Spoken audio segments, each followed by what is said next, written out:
So I fought the urge today to not do anything pertaining to the move, moving my things into storage, and reminded myself that just because you have a big task like that, I think a lot of us just look forward to it, putting all the misery, and we just approach it with such, because not many people I know like to move and like to pack up and do the whole process. So again, as with everything kind of in my life right now, I vowed to try to make it not only a positive experience, but also as part of the theme of balance, really spreading it out. Also to make it less of a task. If I do just a little bit every day, it doesn't make it quite as overwhelming of a task, which moving always seems to be. And again, I didn't have any sort of plan for this at all prior to arriving here. It's really allowing it all to kind of morph and come together, and then reading how it's coming together and going with that. The fact that I actually followed through and got a storage place so quickly yesterday. The fact that my cousin's awesome and doesn't care at all if I use her car, since I no longer have one, while she's at work, to run back and forth to the storage unit a few miles away. I mean, awesome.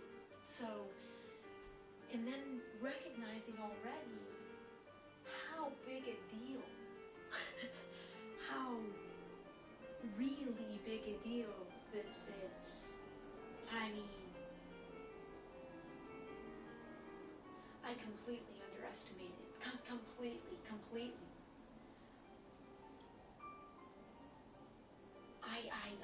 I'm surprised at myself, but that's what I'm saying.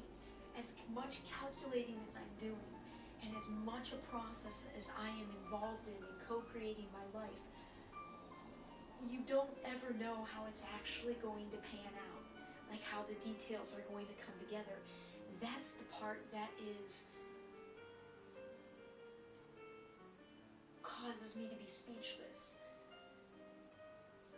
So,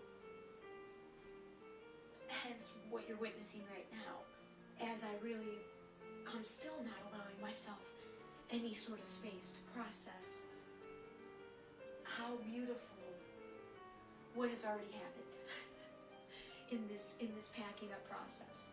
I mean, the card I burned the other day went to the peak of my unworthiness. What that card, who wrote it, what was stated, how ironic the sentiments expressed given what the card was for, and how much I held on to those sentiments and then created a life where I was that self-fulfilling prophecy of kind of a piece of crap daughter and family member, which I knew I wasn't, but all the very, very strong energies in my life were sharing that with me. So I just went and said I was going to tackle a certain part of my room today, and I got a small